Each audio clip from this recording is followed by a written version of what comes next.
পর্যায়ের নেতা হন, বিশ্বাস রাখুন মনের মধ্যে।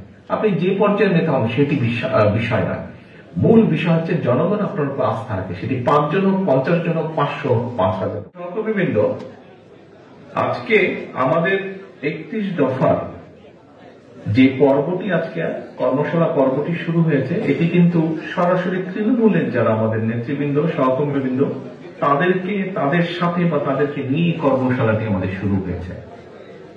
আমরা কেন্দ্রে করেছি, জাতীয়ভাবে, তারপরে বিভাগ পর্যায়ে করেছি। আজকে আমাদের প্রথম শুরু হলো তৃণমূল নেতৃবৃন্দ, অর্থাৎ থানা বা উপজেলা পর্যায়ে, পৌর পর্যায়ের নেতৃবৃন্দকে সাথে।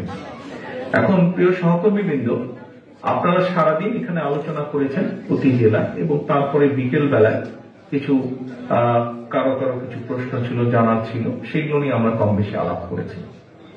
আপনারা নিজেরাই খেয়াল করে দেখুন, আপনারা যে বিষয়গুলো নিয়ে সারাদিন আলোচনা করেছেন এবং আপনাদের প্রশ্নের মধ্যে যে বিষয়গুলো চলে এসছে, বিষয়গুলি কি ছিল? বিষয়গুলো ছিল, বলা যায়, বিষয়গুলো সবগুলোই ছিল কিন্তু দেশের এবং দেশের মানুষের বিভিন্ন সুবিধা অসুবিধা, সমস্যা নিয়ে, কনসার্ন নিয়ে আপনারা আলোচনা করেছেন। কেন আপনারা এই বিষয়গুলো আলোচনা করেছেন? খুব সহজভাবে যদি বলতে হয়, আপনারা যে নেতৃবৃন্দ আজকে আমার সামনে বসে আছেন, থানা বা উপজেলা পর্যায়ে বা পৌরসভা পর্যায়ের নেতৃবৃন্দ, আপনারা কিন্তু প্রতিনিয়ত মানুষের সাথে, সাধারণ মানুষের সাথে উঠছেন, বসছেন, কথা বলছেন, দেখছেন, জানছেন, শুনছেন তাদের কাছ থেকে, এবং তাদের চিন্তা ভাবনার রিফ্লেকশন গুলোই কিন্তু আপনাদের প্রশ্নের মাধ্যমে উঠে এসেছে। এখন প্রিয় সহকর্মীবৃন্দ, আলোচনায় মোটামুটি ভাবে আপনারা বুঝতে পেরেছেন যে আমরা 31 দফার মাধ্যমে দেশ এবং দেশের মানুষকে নিয়ে ভবিষ্যতে কি চিন্তা করছি, কিভাবে রাষ্ট্রের কাঠামোর কিছু মেরামত করা সম্ভব হয়। আমরা বিগত যে পলাতক স্বৈরাচারের বিরুদ্ধে দল মত নির্বিশেষে, শ্রেণী পেশা নির্বিশেষে প্রতিটি মানুষ আমরা দেখেছি কিভাবে জুলাই আগস্ট মাসে নেমে এসেছিলেন রাজপথে। এই সকল মানুষকে সাথে নিয়ে, সকল মানুষের কম বেশি সকলের যে প্রয়োজন, তাদের যে চাওয়া প্রত্যাশা, দেশকে নিয়ে, ভবিষ্যৎকে নিয়ে, তার একটি সমষ্টিগত চিন্তার প্রতিফলন আমাদের এই 31 দফা, আপনাদের কথাবার্তা শিখিয়ে। এখন প্রিয় সহকর্মীবৃন্দ, এই বিষয়গুলোকে নিয়ে আপনারা আজকে যা সারাদিন আলোচনা নিজেরা করেছেন, যা জেনেছেন, যা শুনেছেন, যা বুঝেছেন, এগুলো আমাদেরকে কিন্তু নিয়ে যেতে হবে আরো প্রান্তিক পর্যায়ের মানুষের কাছে, প্রান্তিক পর্যায়ের মানুষের কাছে নিয়ে যেতে হবে। আপনারা কৃষককে নিয়ে আলাপ করেছেন, এই 31 দফা কৃষকের কাছে নিয়ে যেতে হবে। আপনারা মহিলা নারী সমাজকে নিয়ে আলাপ করেছেন, এই নারী নেতৃত্ব শুধু নয়, পুরুষ নেতৃত্ব, সকলকে নারীদের কাছে, প্রান্তিক পর্যায়ে নারীদের কাছে যেতে হবে। আপনারা আলাপ করেছেন মিল কারখানার শ্রমিকদেরকে নিয়ে, তাদের কাছে যেতে হবে। শিক্ষা নিয়ে আলাপ করেছেন, ছাত্র এবং শিক্ষকদের কাছে যেতে হবে, অর্থাৎ সমাজের প্রতিটি শ্রেণীর ব্যাপারে আপনারা আলাপ করেছেন, তাদের কাছে যেতে হবে। কারণ আমাদের মূল লক্ষ্য বা টার্গেট, আমরা যখন অতীতে, অর্থাৎ বিএনপি বাংলাদেশ জাতীয়তাবাদী দল শহীদ রাষ্ট্রপতি জিয়া রহমানের নেতৃত্বে এবং পরবর্তীতে দেশনেত্রী খালেদা জিয়ার নেতৃত্বে আমরা যতবার দেশ পরিচালনার সুযোগ পেয়েছি, বাংলাদেশের জনগণের সমর্থনকে নিয়ে আমরা প্রতিবার চেষ্টা করেছি এই দেশের মানুষের ভাগ্যের পরিবর্তন ঘটাতে, দেশটাকে এগিয়ে নিয়ে যেতে আমরা চেষ্টা করেছি মানুষের যাতে কিছুটা বেটার থাকে, মানুষ কিছুটা ভালো থাকে। প্রিয় সহকর্মীবৃন্দ, আমি প্রায় একটি কথা বলি, আজকেও আপনাদের সামনে তুলে ধরতে চাই কথাটা।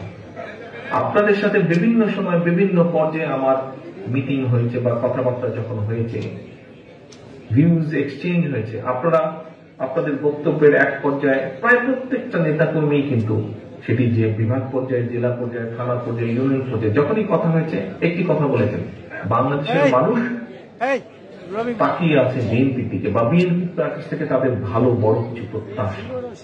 প্রিয় সহকর্মীবৃন্দ, কোটি কোটি মানুষের যখন প্রত্যাশা থাকে, তখন সেই দায়িত্বটি কিন্তু অনেক বড় থাকে। আজকে দেখুন, আপনি নিজে যখন বের হন আপনার এলাকায়, তখন কিন্তু এই বর্তমান প্রেক্ষাপটে আপনি একজন ইউনিয়নের নেতা হন, আপনি থানা, পৌরসভা উপজেলা জেলা যেই পর্যায়ে আপনি নেতা হন না কেন, আপনি বিএনপির মূল দলের নেতা হন অথবা আপনি অঙ্গ সহযোগী সংগঠনের নেতা হন, আপনি যখন ঘর থেকে বের হন আপনার আশেপাশের সাধারণ মানুষ যারা আপনাকে জানে যে আপনি বিএনপির সাথে সম্পৃক্ত, বিএনপির রাজনীতি করেন, দেশনেত্রী খালেদা জিয়া, শহীদ রাষ্ট্রপতি জিয়াউর রহমানের রাজনীতি আপনি করেন, আপনাকে সালাম দিয়ে কিন্তু জিজ্ঞেস করেন ভাই কি অবস্থা, দেশের কি অবস্থা, কি হবে, নির্বাচন কবে হবে, জিজ্ঞেস করেন না এরকম প্রশ্ন আপনাকে জিজ্ঞেস করেন। আপনারা যারা মিল কারখানা পরিচালনা করেন আপনাদেরকে আপনাদের অন্য মিল কারখানা মালিক তাদের সাথে দেখা হলে জিজ্ঞেস কি ভাই কি অবস্থা, দেশে নির্বাচন কি হচ্ছে, নাহলে তো ব্যবসা বাণিজ্য ঠিকভাবে হচ্ছে না, সবকিছু থেমে আছে। অর্থাৎ আপনারা যারা শিক্ষকতা করেন অন্য সহকর্মী কিন্তু আপনাদের জিজ্ঞেস করেন কি ভাই কবে নির্বাচন হবে, কিভাবে কবে হবে, কেন আপনাদেরকে জিজ্ঞেস করেন? আর তো কাউকে জিজ্ঞেস করছে না, অন্য কাউকে জিজ্ঞেস করছে না, কিন্তু আপনাকে জিজ্ঞেস করছে, আপনি বিএনপির নেতা হিসাবে আপনাকে জিজ্ঞেস করছে বা বিএনপির কর্মী হিসাবে আপনাকে জিজ্ঞেস করছে। এই কারণেই জিজ্ঞেস করছে কারণ প্রত্যাশাটাই আপনাদের কাছে, তারা মনে করে যে হ্যাঁ কিছু ভালো কিছু করতে পারলে বিএনপি করতে পারবে। অধিকাংশ মানুষের, আমি বলছি না 100%, বা দেশের অধিকাংশ মানুষের এরকমই প্রত্যাশা, এরকমই বিশ্বাস, এরকমই ধারণা। এখন সহকর্মীবৃন্দ, আপনারা এখানে উপস্থিত প্রত্যেকে এক একজন রাজনৈতিক কর্মী। একজন রাজনৈতিক কর্মী অথবা একটি রাজনৈতিক দলের সবচেয়ে বড় সফলতা কি? আমার এই প্রায় 35 বছরের রাজনীতির অভিজ্ঞতার আলোকে আমি যেটা মনে করি, একজন রাজনৈতিক কর্মী বা রাজনৈতিক দলের সবচেয়ে বড় সফলতা হচ্ছে মানুষের আস্থা অর্জন। এই যে আপনি যখন বের হন, যে কথাটি বললাম, আপনি যখন বের হন মানুষের সালাম পাচ্ছেন, আপনি দেখুন আপনার নাম যদি ধরেন, আপনার নাম কাশেম, আপনার আশেপাশে সমাজের আপনার সামাজিকভাবে আপনার আশেপাশে অনেক কাশেম আছে, কয়জন কাশেমকে দেখলে মানুষ দৌড়ে এসে সালাম দিচ্ছে অথবা কথা বলছে, কিন্তু আপনি কাশেম আপনার সাথে কেন কথা বলছে, সালাম দিচ্ছে? বিকজ আপনি বিএনপি করেন। আপনার সাথে অথবা তার সাথে, সেই ব্যক্তিটির সাথে যারা সালাম দিচ্ছে, যাদের কনসার্ন আছে, যারা জানতে চাইছে, তারা মনে করে যে তাদের ভাগ্যের সাথে আপনার একটি বিষয় জড়িত আছে, আপনার কথাবার্তা, উঠা বসা, আপনার বক্তব্য, বিবৃতি, আপনার কাজকর্মের সাথে তাদের ভাগ্য কম বেশি জড়িত আছে, তাদের ভবিষ্যৎ জড়িত আছে। সেজন্যই আপনাকে জিজ্ঞেস করে, আপনার উপরে আস্থা রাখতে পারে, ভরসা রাখতে পারে। প্রিয় সহকর্মীবৃন্দ, আমার মূল যে কথাটি ছিল এখানে বলা, সেটি হচ্ছে যে এই যে আপনার উপরে আস্থা ভরসা রাখছে, এটাই হচ্ছে আপনার সবচেয়ে বড় সফলতা একজন রাজনৈতিক কর্মী হিসাবে। মানুষ আপনার উপরে আস্থা রাখছে, বিশ্বাস করছে আপনাকে। একটি রাজনৈতিক দলের এই যে আপনারা কর্মসূচি ডাক দিলে, আমরা যখন কর্মসূচি ঘোষণা করি, হাজারো লক্ষ মানুষ সেই কর্মসূচিতে অংশগ্রহণ করে। কেন? মানুষের আস্থা বা বিশ্বাস।